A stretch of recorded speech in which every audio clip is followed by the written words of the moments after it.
Hi, Reality Riffing. Welcome to the Immense Grace Binge series. These are interviews that I have done in the past season, 2019-20, of great women from all over the world doing incredibly powerful, esoteric, and magical things.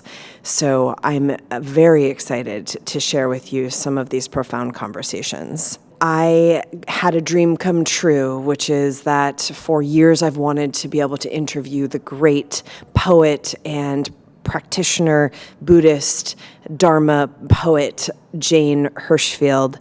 And I was able to have a moment with her in contemplation and in creativity, really getting to hear the insides as much as you can of her creative process and how that interplays with her meditative practice and what that has really brought and how that's flowered throughout her life as a spiritual practitioner and a poet.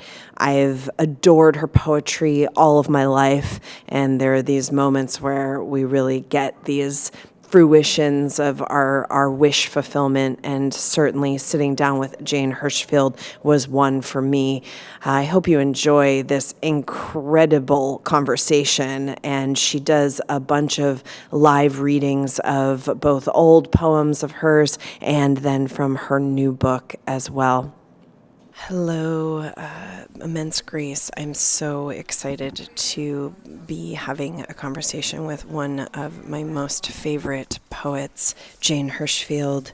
She's really a modern master poet, essayist, and translator, a recipient of the fellowships from Guggenheim and Rockefeller Foundations, and elected in 2019 into the American Academy of Arts and Sciences. Also, you are a practitioner, a spiritual practitioner, and are you still a Zen Buddhist, or I'm not? Of course. Yeah, Yeah. okay. Wonderful. I knew you were a Buddhist, but I didn't know you were a Zen Buddhist. Jane, welcome. Thank you so much for being here. Thank you. It's wonderful to be able to join you and to join this community. We're really, really excited. We've been spending the week in some Dharma poetics, the weekend in some Dharma poetics, and I've been reading your poetry for all my whole adult life. I would love to just kind of start where the poetry started in your life, how it found you or you found it. Well, I think for me, poetry was the first glimmering of the sense that there is a path for us human beings. I began writing poems as soon as I was taught how to write, poems rather than stories, because my own character and temperament are not, I love narrative, I love stories, but I don't create them. Yeah. I take in the world through images and resonant and memorable phrases and the odd leaping understanding which comes from the lyric poem, especially. I was reading Japanese haiku when I was 8 years old. Given that I grew up in New York City and saw nothing of the natural world anywhere around me, I don't know now what I was taking in with these poems, which couch their wisdom and their understanding in terms of frogs and birds and crickets and rain and moon. But something was drawing me forward. And did you find that when you found your spiritual path that the poetry took on a new form? Well, I think I find it in retrospect because, of course, you don't know a journey until you're looking back on its course over time, that those first early poems I fell in love with, Japanese haiku, have a Buddhist worldview underpinning. Yeah. And so, in a way, by what I fell in love with throughout my education, which was, of course, mostly in Western traditions, everything that I loved, it turns out, had some connection to a Buddhist worldview. So the Roman Stoic and Epicurean poets with their carpe diem instruction to live in this moment, that is completely in accord with the Yeah. understanding understanding of Zen. It's completely in accord with the understanding of all mystics. Yeah. And so, did my poems change? Of course they changed. You can't live 50 years undertaking a practice and not being changed by it. But I think none of us know who we would be if we had taken any other course in our lives. Yeah. Yeah. I'm curious how your relationship with your creativity has changed over the years. Like, are you someone who gets up and writes every morning, or is it more of an inspiration, or has it changed as you've grown up and it's grown up with you? So I have definitely had many different relationships with writing. When I was a young person, I was wildly prolific, and in college, I would often write 3 poems a day.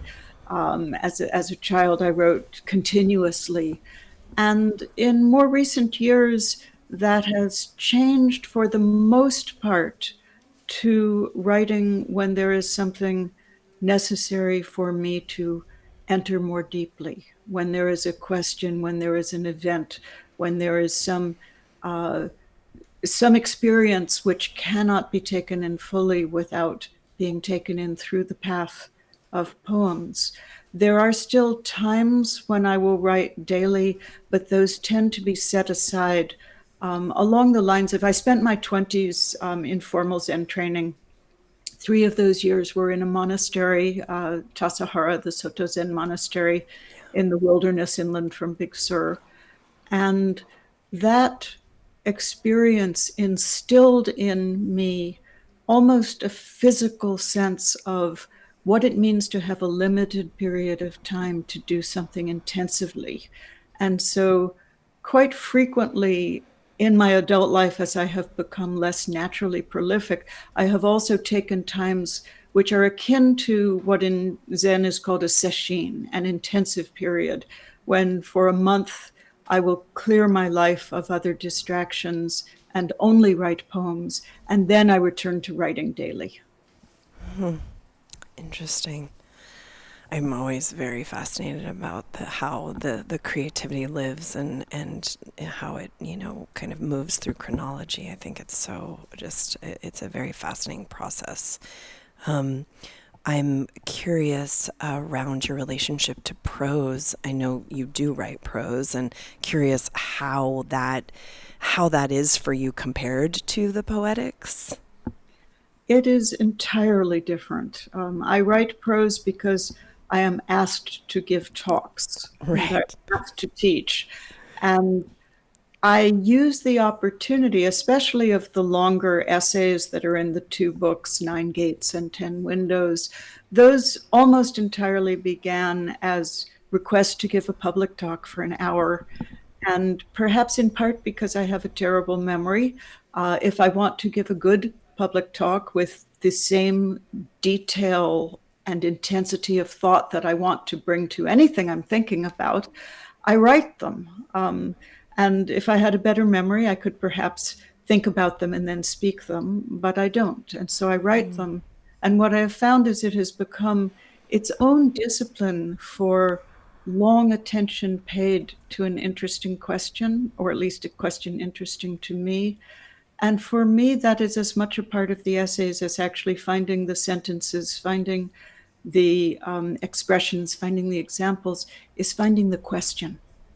And I know when I began practicing as a Zen student, one of the things we were told was it's good to have a question you're working with in your practice. It's good to have a question. And so in poetry, the prose has developed a more conscious awareness of things that I think exist in poems, whether you think about them or not. But when I have looked at poems I love, why I love them, why they stay continually awake for me rather than going to sleep like certain known sentences. They'll just go to sleep, you know them, it's another brick in the building, you don't have to look at it again. But in poetry, there are certain qualities, things like indirection, the use of image, surprise. Poems hold surprise, they hold a discovery of some kind.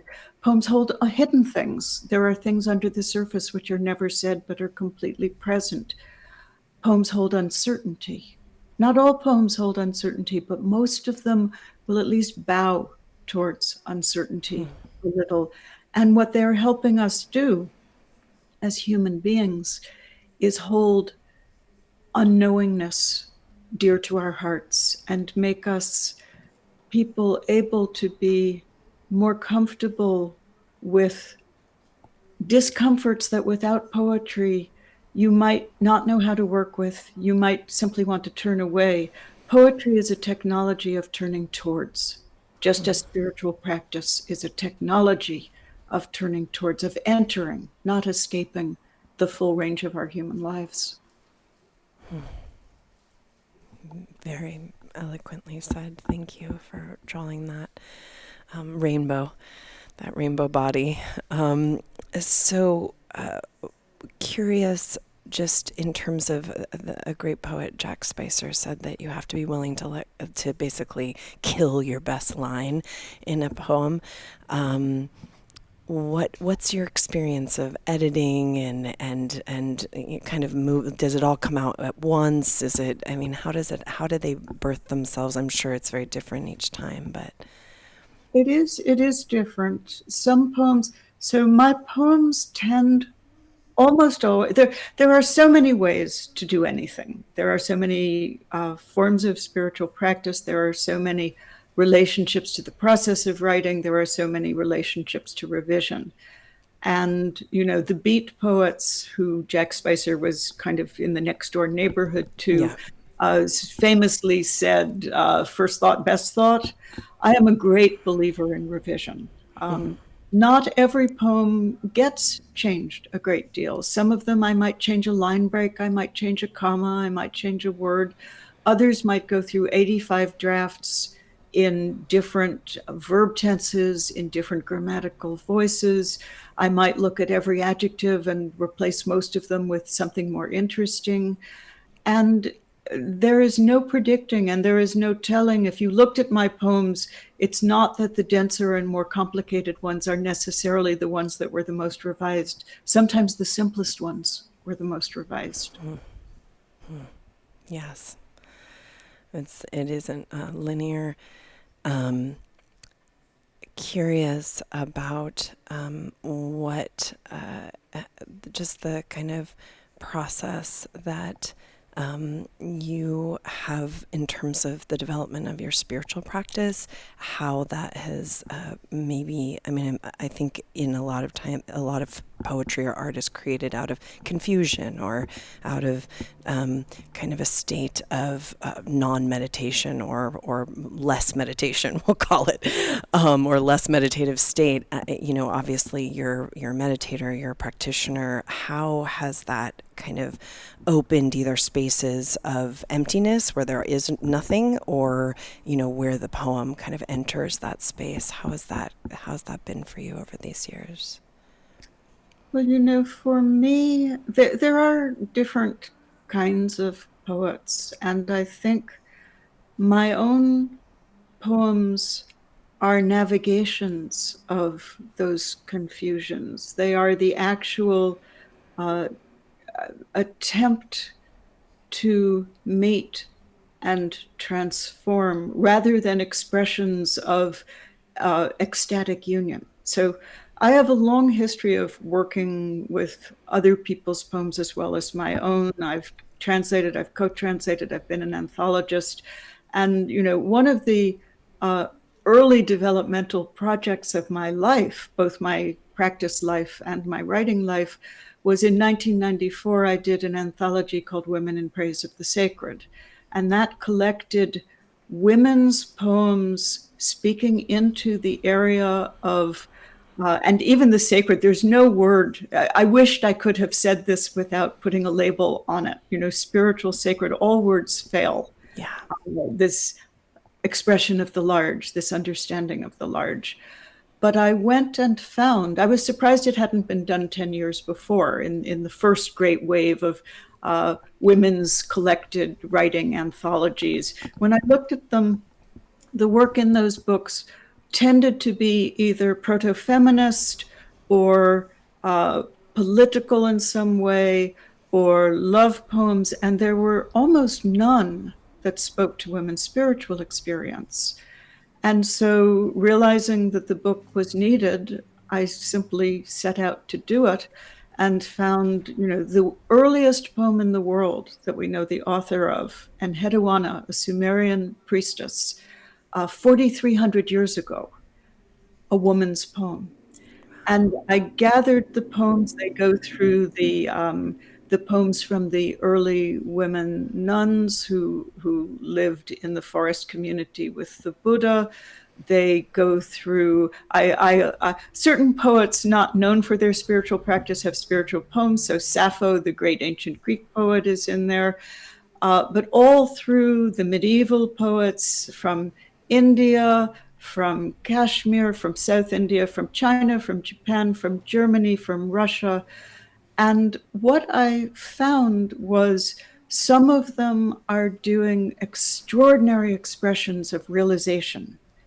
And we can visit some of those poems if you like. Yeah. Some of them are talking about the process. My own poems are not embodiments of the ecstatic. My own poems are paths through the garden leading you to the gate and past the end of the poem, most often. There are a few that allude to it, but it's not my nature. If I'm having Soto Zen, you don't even admit to these things. Soto Zen is a very recent tradition. But if I'm having one of those experiences, which one doesn't ever refer to ever having had, then I'm not writing a poem.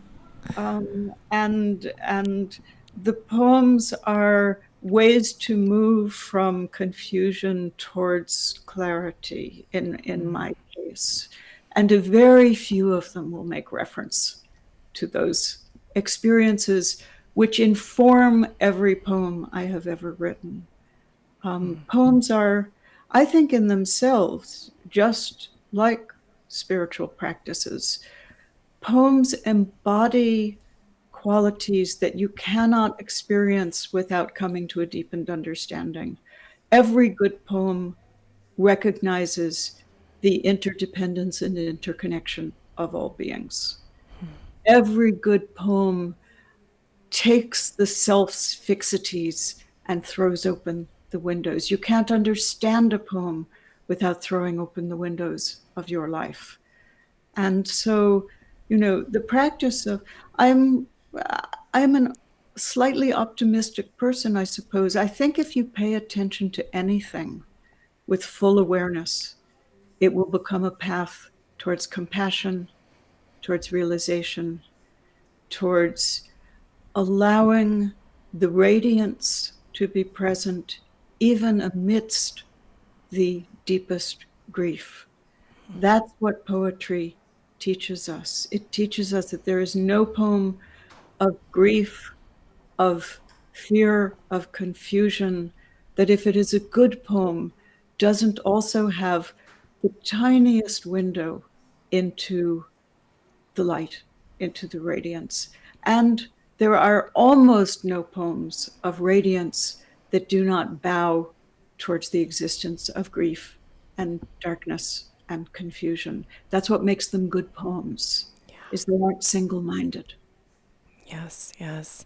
I do have to say, just as a avid reader of your poetry, that the ecstatic experience I have as a reader of your poetry is just the razor's edge of the clarity of your mind, and that kind of the practice that comes through, though not necessarily mentioned in the poem or talked about, but the transmission of the clarity is very ecstatic. So just as a fan saying that there's much ecstasy in it. It's just that kind of that razor's edge ecstasy is very, very potent. So I would love to, and I know we all would love to hear some of your poetry. I just have one other question before we go there, and that is really just around your habits as a reader, or how, what you take in terms of the phenomenal world. Do you read other poets? Do you read the news? Like, what are you taking in terms of the phenomenal world as an artist? Well, I think that it is the task of a poet to know and be open to every possible direction of our human lives. And so, of course, I read the poets who bring me comfort, who bring me reminders of essential things, who bring me news of their lives. So, starting with the November 2016 election, which raised a fair bit of, should I go so far as to say terror in my heart about, Yes. about what this country had chosen to experiment in. Um, as soon as the election results came in, I was doing two things. One was I was about to teach a retreat being held in a nearby ecumenical Catholic retreat center. So I immediately changed everything I was going to talk about and ask people to write in the retreat. But the other thing I did was I began reading always work, whether poetry or prose, by people who had lived through incredibly difficult times, because I thought they would serve as guideposts for me. And so the first one I picked up almost by accident, it happened to be near the bed, was a new translation of the Russian poet Marina Tsvetaeva, who lived during, she was a quite young woman during the First World War and then the Russian Revolution. Her life was full of incredible difficulty. She lost a child to starvation during the early years of the revolution. She herself, when she died, had enough money in her pocket to buy a half loaf of bread. And yet some of her poems are ecstatic. And one of the things which was really interesting to me was that even during these terrible years when she actually shoplifted a journal in order to have a way to write down her poems, Wow. she was also falling in love.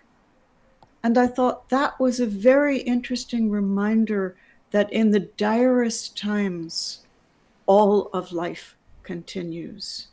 And so, I reread Camus' The Plague Yeah.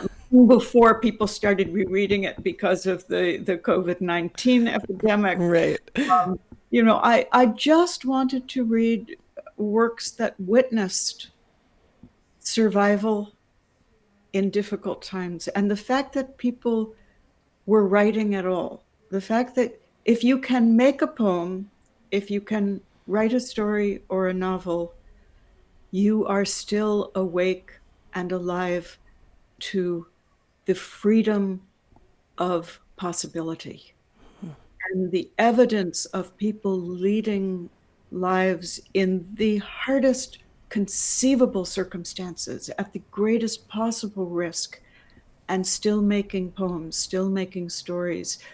That has been my major accompaniment of the past few years. Wow. Yeah. Yes. So we would love to hear some poems, and maybe I'll ask you some questions in between if you don't mind. But would love to start anywhere you're inspired. Well, I don't know. I'm going to ask your direction for this. I can either give you, I would love to give you some of my own work and not leave Yes. that completely, but I can also, if you like, give you some work by some of the great women mystical writers of the past and different cultures and different times. Which would you like me to start with? Well, I'd like to start with your poetry, and then I would love to hear some of the mystical female poets would be amazing as well. But I'd like to start with your poetry. Okay. And I'm going to put you on, is there a particular poem you think you would like to hear? And I don't want to, make you choose if you didn't have something in mind. I mean, I one of my favorite poems by you is Ripeness, I think it's called. Ah, yes, that would be a fine place to I start. love that poem. So I just need to find there. Wow, opened right to it. Uh, ripeness.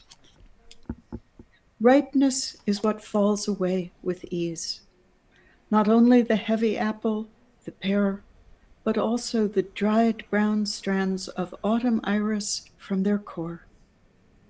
To let your body love this world that gave itself to your care in all of its ripeness with ease, and will take itself from you in equal ripeness and ease, is also harvest. And however sharply you are tested, this sorrow, that great love, it too will leave on that clean knife. And I think I will read you next the poem that follows it in the book. And I'm going to read it to you because the last two stanzas of this poem I have noticed, in the way that one can notice these things, have been circulating really widely during this past 3 months. Um, so people seem to be finding something that helps in this poem. It is called The Weighing.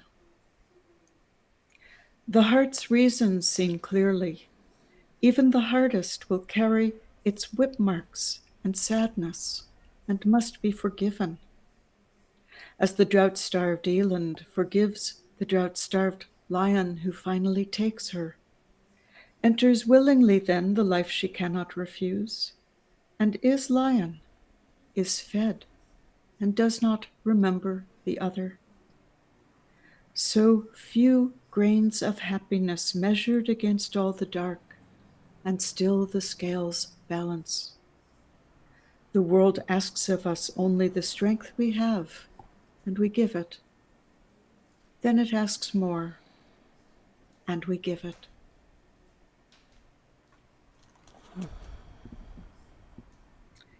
Thank you. So, yeah. So beautiful. Should I just keep going? Yeah, I think so. Okay.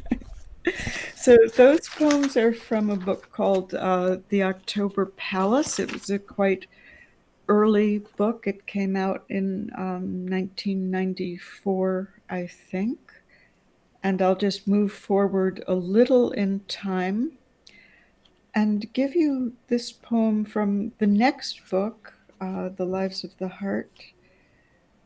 This is a poem, so because I know my own course as a poet, and I know many of those who might be watching this will not be as familiar as you yourself are. Yeah.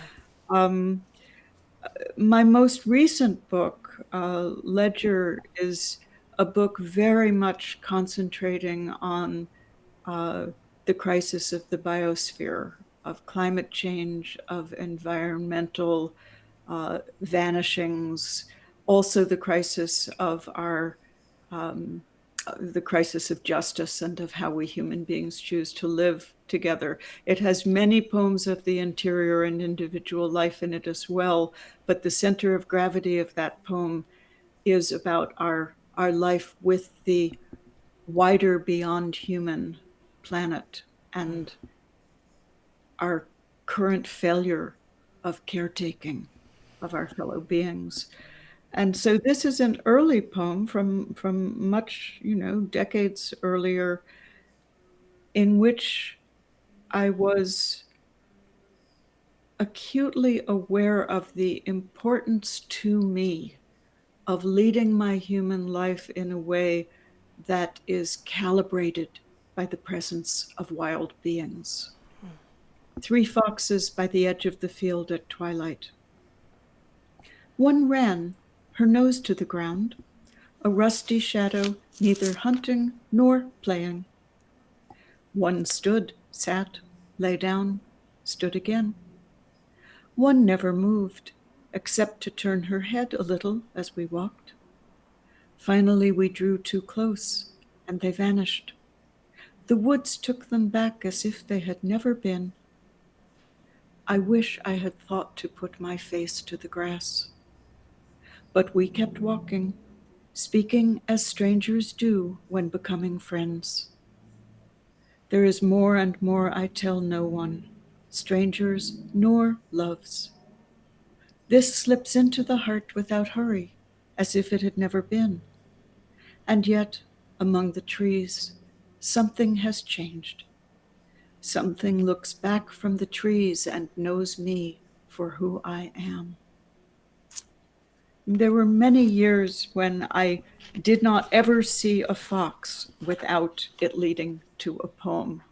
There are foxes in my garden now all the time. Some years I only see the evidence of them. Some years I see the foxes. And I will give you the other poem from this book I thought would be good to read you is one that actually does risk mentioning the opening experiences that illumine all of our life. And the poem talks about something which I had always noticed, but I thought was perhaps my own failure. And when I did the research for Women in Praise of the Sacred, what astonished me was seeing over and over in the poems of women of every tradition from every time something I had not realized, which is dark nights of the soul follow the great realization as well as precede it. That was an education to me. And of course, the great question when you are having an experience of opening, you feel like, how could I ever have not seen this? How could, and how does it ever seem to slip away? And yet, for most people, there are a few exceptions, but they are very, very few, I think. For most of us, you get a glimpse of what it means to live and feel the world in an awake way. And then slowly, gradually, over weeks, even if it's a large glimpse, you find your mind returning to normal. There is a marvelous thing at the end of Tolstoy's great novel, Anna Karenina, which I read not as a novel of adultery, but as a novel of everybody's relationship to their spiritual lives. I know this is a not common way to see that book, but it is definitely, when I reread it as an adult, that is what I saw that book. Interesting. And at the very end of it, Levin, who has had his great experience of oneness with God, is walking along talking with, fellow members of his household and friends, and he's thinking, oh, I can still get irritated by things. Isn't that interesting? Yeah. All right. So that was a long preface that took a large detour to the poem. 3 times my life has opened, and this was written in 1997. So 3 times my life has opened. 3 times my life has opened. Once into darkness and rain, once into what the body carries at all times within it and starts to remember each time it enters the act of love, once to the fire that holds all. These 3 were not different. You will recognize what I am saying, or you will not. But outside my window all day a maple has stepped from her leaves like a woman in love with winter, dropping the colored silks. Neither are we different in what we know. There is a door. It opens. Then it is closed. But a slip of light stays, like a scrap of unreadable paper left on the floor, or the one red leaf the snow releases in March. Jean, I have a question about your relationship to sound when you're writing and when you're revising, and do you read these out loud while you're revising? Like, is that a part of the process? It could be, and there are many poets who do, but I hear my poems on an inner voice as they are coming. They come with a voice, they come with their music.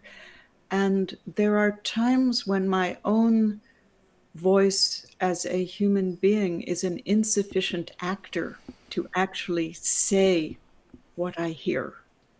And so it is a music that is listened to more than a music that is set forth. And there are poems I actually cannot give at readings because I cannot perform them. I can't say what I hear. The instrument of my actor's voice, of my expressive voice, cannot convey the tones that I hear in the words. And so music is inextricably a part of meaning. Without music, I cannot think a poem.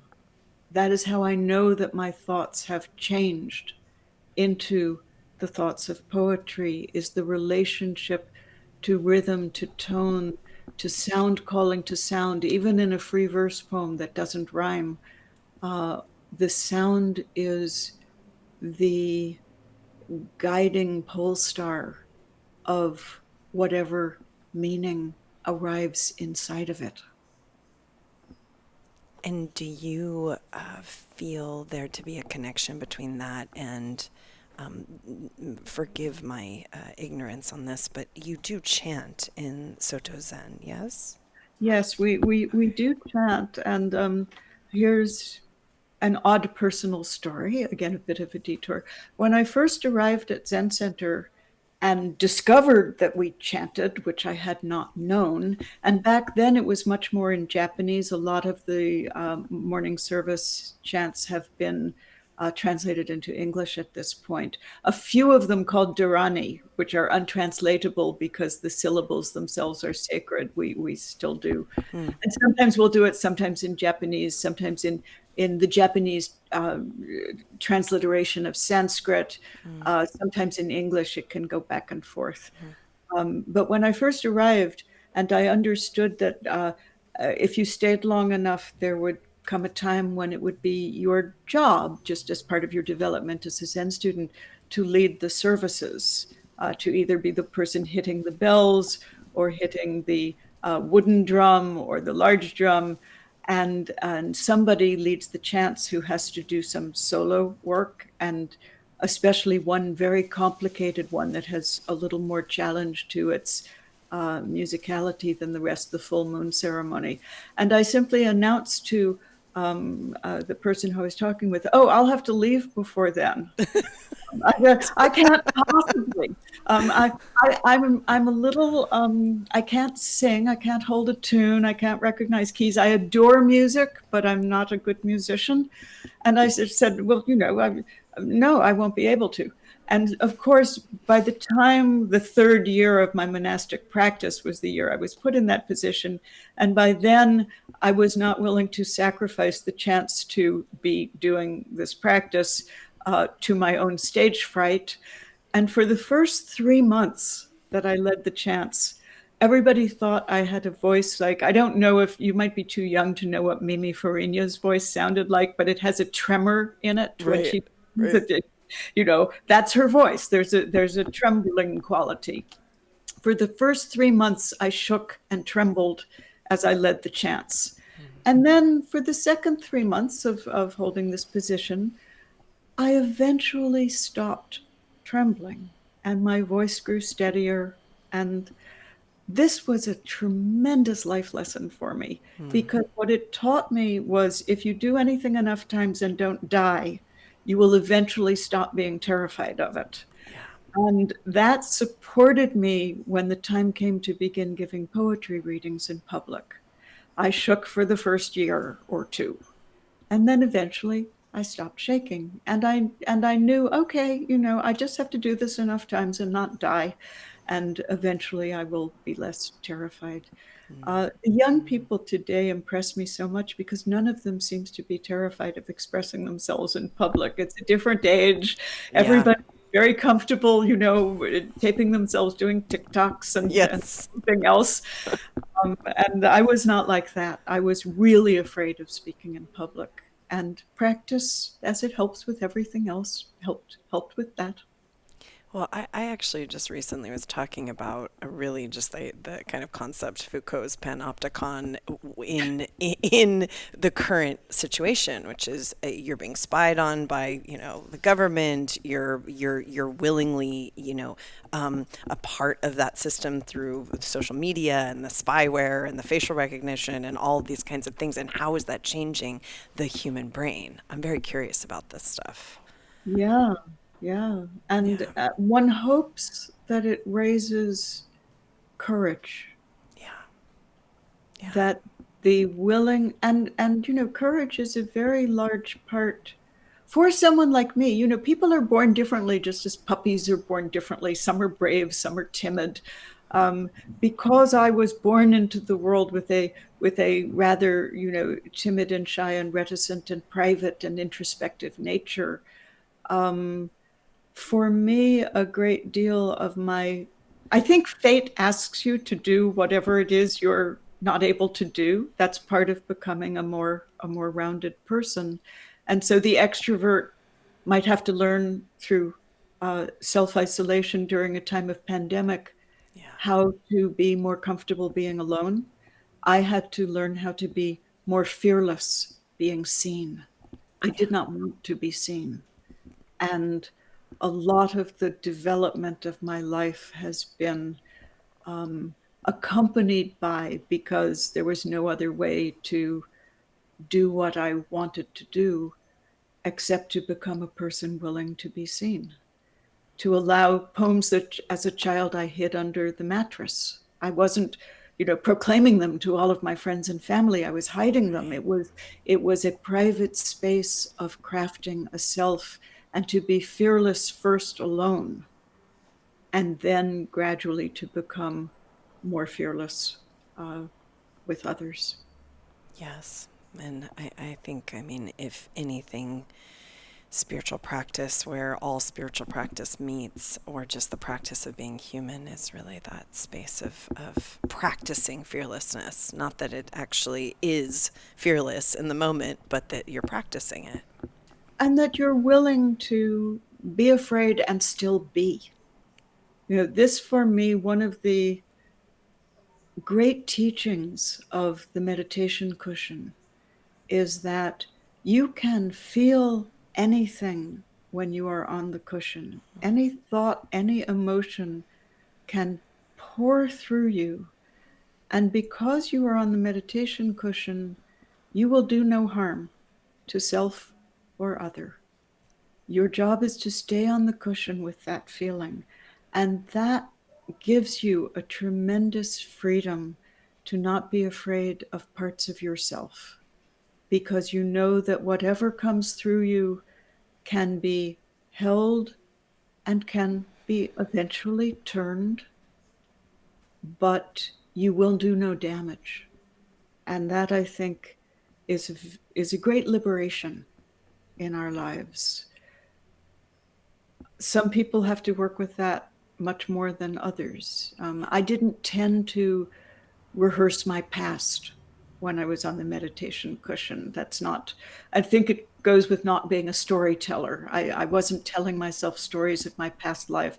But for many people, sitting inside the trauma of some event in their young and vulnerable years is a passage that must be navigated. And the meditation cushion gives you a way to navigate that, and the freedom to then have a different relationship with it when you work with it out in the actual world of communication and other people. Well said. Um, I was just watching an interview with Robert Bly, and he was talking about every poem holds in some way a lie, because either you're not mentioning something. He was giving it as an example that he never wrote about his father until he was 49 or almost 50. And I thought that was fascinating. I had never heard it described that way. What do you think about that? Oh, I think Robert was one of the great teachers of, my whole generation came up into a different landscape because Robert Bly was ahead of us, Yeah. throwing open the gates of wild statement and assertion and Jungian understandings and translations. He brought, Neruda and Mirabai and Rilke. I came of age in an American poetry landscape that was the world's landscape, in no small part because of Robert Bly and Yeah. his friends and what they were bringing us. Does every poem hold a lie? I would put it differently, but Robert's always been more dramatic Yeah. than I Yeah. have. I would say every poem holds something hidden. And I am a great believer in the power of hiddenness. I think that the unrevealed burning ember has, in its compressed, undisclosed position in the world, great power. And the glimmers that escape at the edges are part of the great pleasure of being human. So yeah, I would hardly disagree with almost, not entirely, but almost anything that Robert has said. I think there's great wisdom in. I just have a different relationship to it than he because I have a different life than he. Yeah. Yeah, I think in a world where, everyone is naked on social media, and there are, it really, this technological age, there are no secrets in some way. There's just something so refreshing about the restrain of the refrain, excuse my pun, but there is something about that that just creates, it is something I think is very rare in a time where everyone's just naked all the time. So I'll have to read you a poem, not my own, one of the Okay. poems in Women in Praise of the Sacred, because it's so good on this very subject. And finding it, let's see. This is a pretty famous poem. It's the great Russian poet Anna Akhmatova, and a beautiful translation by Jane Kenyon. And it speaks to, I do, I admire the boldness, and I think public life is very necessary for us right now. We are in an age where communal shared decision making is the only route towards a viable future. But I always want to hold up that is not at the expense or the sacrifice of interiority. Because without an interior life, without a life that cannot be shouted, cannot be even voted, we would not have our depth, we would not have our subtlety, we would not have our nuance, and we would not have our full human realms. So here, this marvelous Anna Akhmatova poem, written in 1964. A land not mine, still forever memorable, the waters of its ocean chill and fresh. Sand on the bottom whiter than chalk, and the air drunk like wine. Late sun lays bare the rosy limbs of the pine trees. Sunset in the ethereal waves. I cannot tell if the day is ending or the world, or if the secret of secrets is inside me again.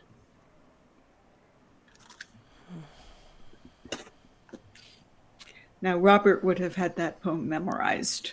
Yes, yes. He could recite all and he would read lines over a second time. If the secret of secrets is inside me again. That is a way of Akhmatova describing the great opening by saying the exact opposite of telling you the great opening. All she's telling you is the secret of secrets is inside me again. And I just love that. So beautiful. So beautiful. We'd love to have another poem or two. Anything that Yeah. inspires. So I will give you, I'm going to give you a poem which doesn't quite fit the template, but which I feel like giving you. So this is a poem in the new book, Ledger, and I have one of those, vests that got invented with the 27 pockets. So many pockets you can't figure out what to do with them. That began, I think they began as fishermen's vests, and I got it for backpacking, and then I started using it for travel and no longer carrying a purse, which was a great freedom. And you know, I'd had it for years. And then one day, during one of the periods when I was writing a poem every day, the vest was sitting over the back of a chair back, and it became the subject of this poem. And you will hear, yes, it is about the vest, and it is also about our lives, which are very much like those vests, where the secret of secrets is hidden in, the zippered one inside the zippered one. Vest. I put on again the vest of many pockets. It is easy to forget which holds the reading glasses, which the small pen, which the house keys, the compass and whistle, the passport. To forget at last for weeks, even the pocket holding the day of digging a place for my sister's ashes, the one holding the day where someone will soon enough put my own. To misplace the pocket of touching the walls at Auschwitz would seem impossible. It is not. To misplace for a decade the pocket of tears. I rummage and rummage. Transfers for Munich, for Melbourne, to Oslo, a receipt for a Singapore copy, a device holding music. Bach, Garcia, Richter, Porter, Pärt. A woman long dead now gave me, when I told her I could not sing, a kazoo, now in a pocket. Somewhere a pocket holding a Steinway. Somewhere a pocket holding a packet of salt. Borgesian vest, Oxford English Dictionary vest with a magnifying glass tucked inside one snap-closed pocket, Wikipedia vest, Rosetta vest, Enigma vest of decoding. How is it one person can carry your weight for a lifetime? One person slip into your open arms for a lifetime? Who was given the world and hunted for tissues, for chapstick? I think it is important for us in our spiritual practice to keep some compassion for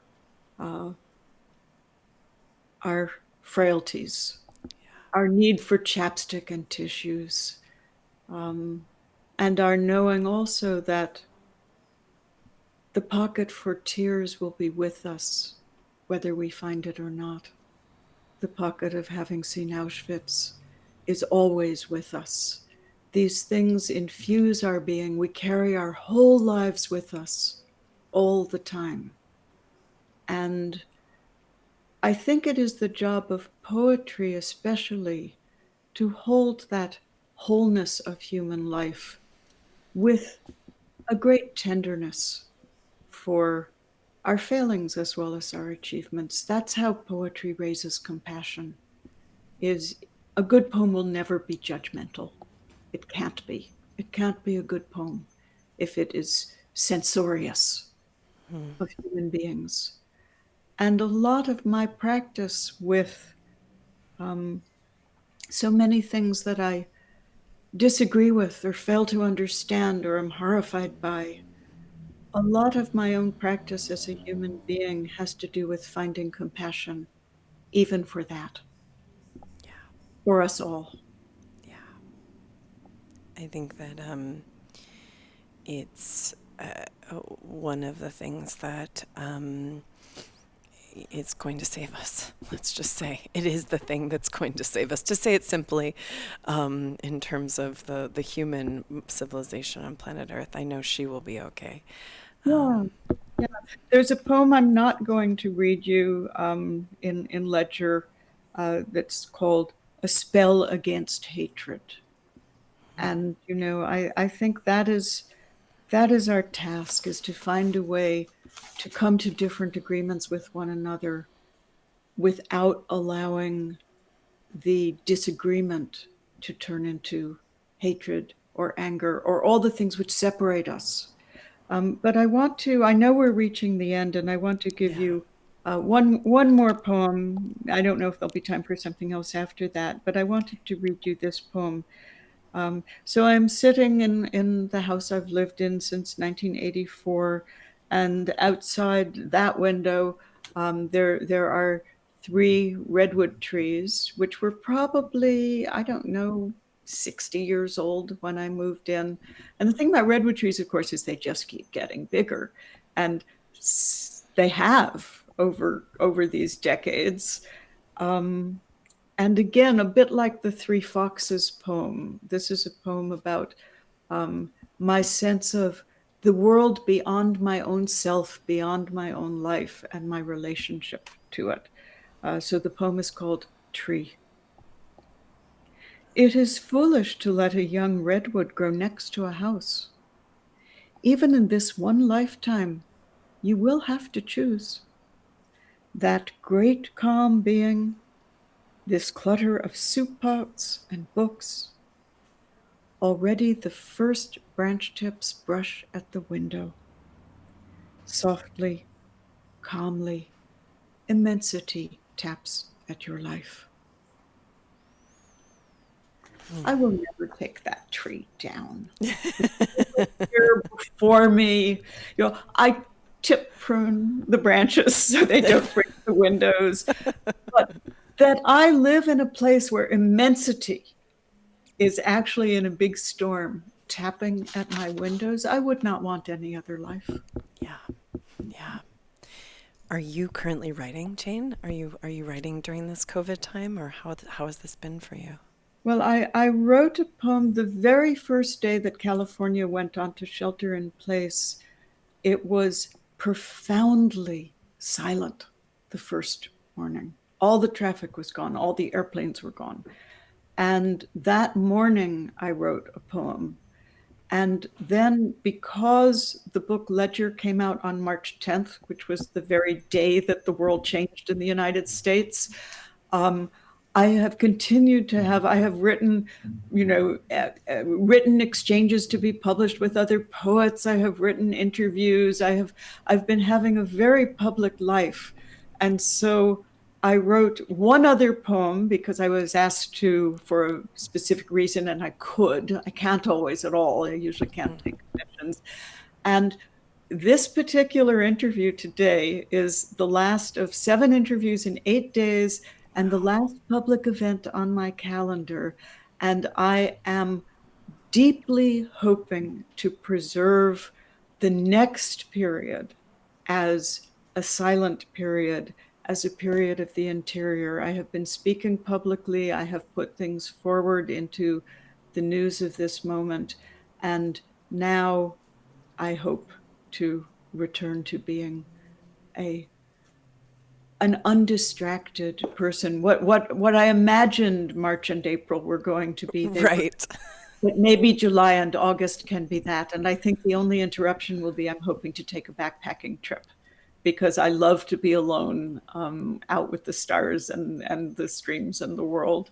And other than that, I would like now to be quiet and contemplative and write more poems.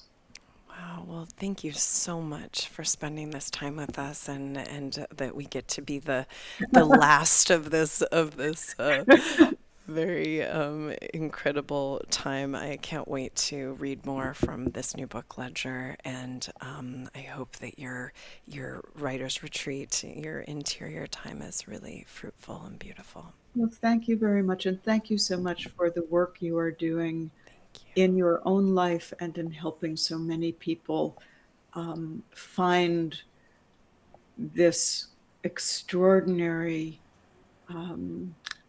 set of thoughts, ways to be in the world that raise our reminder of what we are born knowing, but sometimes forget.